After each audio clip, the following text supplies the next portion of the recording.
Last night, we told you we'd give you an inside look at 3 stories that promise to shape the political landscape in the next few months and the next year. Now, those stories: mayoral race in New York City, which is currently closer than anybody expected; the political future of the embattled governor, David Paterson; and whether Senator Kirsten Gillibrand is going to face any kind of real challenge in the primary within her own party. And here to give us an inside look at that and more, Empire State political consultant Brad Gerstman. Brett, let's start off in New York. I know the mayor's like, hey, give me a break. I don't care the margin I won. But if those polls are right, 10 points, and he's outspending Thompson here 10-1, easy. Are you surprised by how close at least the poll says it is? Well, I'm surprised, but I mean, Thompson is a terrific candidate. He's out all around getting support by all different people. He's got tremendous qualifications, albeit he's up against a billionaire. So will it be rough sledding for him? Absolutely. But on the other hand, he's a very qualified candidate. He's an individual who, if Bloomberg didn't get his term limits extended, and that's a whole nother issue that we would all have a question about, but Thompson would be tremendously viable. But Democrats, for the most part, Brad, have sat this thing out because nobody really minds Bloomberg. A lot of them even think he's done a very good job.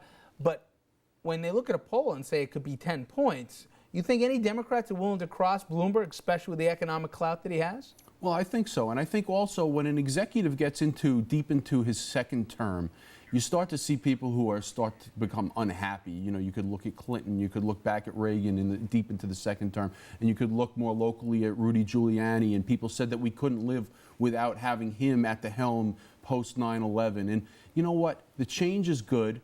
People are becoming a little upset with some of the things that Bloomberg is doing and saying, and I think it's going to provide an opportunity for Thompson to really fill that void and say, I'm the guy, I'm in touch with everybody. It would be a shock if this thing got closer, but if it did, that would be the biggest political story, certainly this fall. Definitely. Secondly, not this fall, but next fall, Paterson is going to get reelected or not.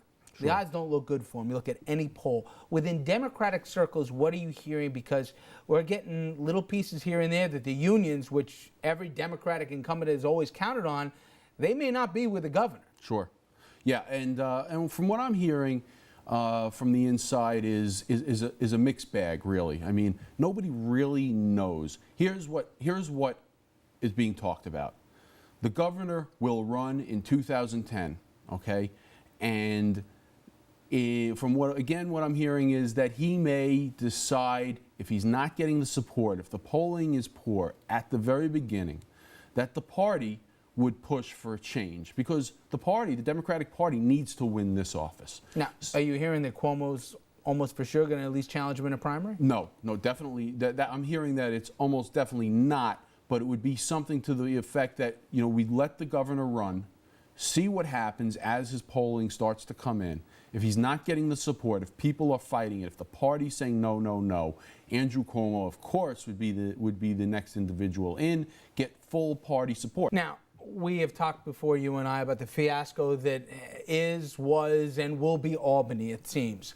Your sense, next year we're going to be talking about an anti-incumbency in this state here, where people, not just in this state, but other states, as governors and other people are up, that people say, I've had enough of these circuses, we want new blood in, or like they always seem to, you know what, I don't mind my guy that much. Let's keep my guy in, and the incumbent's going to be in 85-90% like always. Sure. I'm not a psychologist here, but what I can say is that... And you're not going to play one on TV. Yeah, I don't play one on TV. And you know what? The reality is that everyone who's running against an incumbent will bring this up as a major issue. And there's going to be a lot of mudslinging going on during the 2010 elections for all these positions. No question, it will come in. It'll be part of the issue.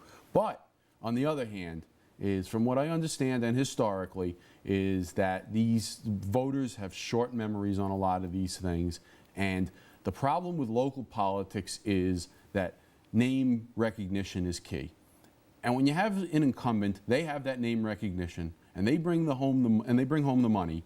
And in all likelihood, there's enough people to like him that are going to come out to these small attended voting, voting booths, and they're going to vote for the incumbent. That's my take. So maybe a mother, more than a mother, could love a spotter. Maybe even could find somebody else to support him. No comment. All right, thank you very much.